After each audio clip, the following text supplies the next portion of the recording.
বাবা মাকে তো দেখিস না, টাকার লোভে বিদেশ চলে গেলি। এবার বুড়ো বুড়িগুলোর হবেটা কি শুনি? যারা দেশের বাইরে থাকেন কম বেশি এই কথাগুলো নিশ্চয়ই সবার কাছে খুব চেনা। স্পষ্ট করে মুখের ওপর কেউ বলবে না, আড়ালে আবডালে কানা ঘোষও তো নিশ্চয়ই শুনে থাকবেন। যারা এই কথাগুলো বলেন তাদের জন্য তাহলে আজ কটা কথা বলি।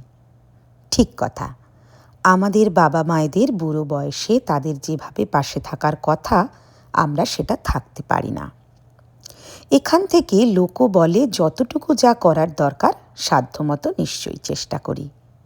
বাংলা মুভিগুলোতে যেভাবে আমাদের ভিলেন করা হয়, লাইক আমরা বাবা মায়ের ফোন ধরি না, তারা টাকা পয়সার কথা বললেই ফোন কেটে দিই, তাদের শেষ কাজে অফিসের দোহাই দিয়ে পাশে গিয়ে দাঁড়াই না, আমরা কিন্তু ততটাও ভিলেন নই।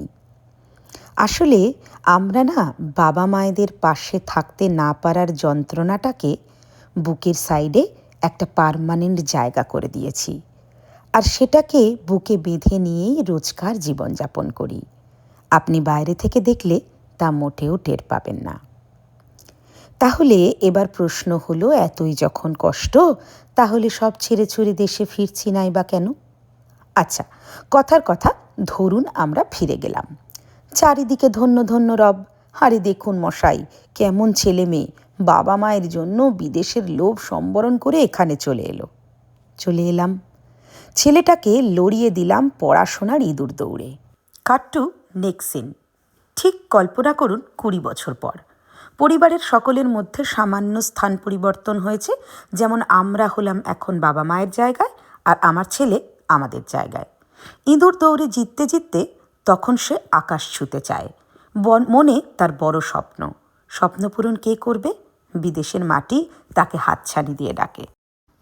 এবার সে ঘুরে দাঁড়িয়ে প্রশ্ন করল, মা, আজ থেকে 20 বছর আগে প্রতিদিন একজন ইমিগ্রেন্ট হয়ে বিদেশের মাটিতে নিজেকে প্রমাণ করতে তোমরা তো কতই না স্ট্রাগল করেছ।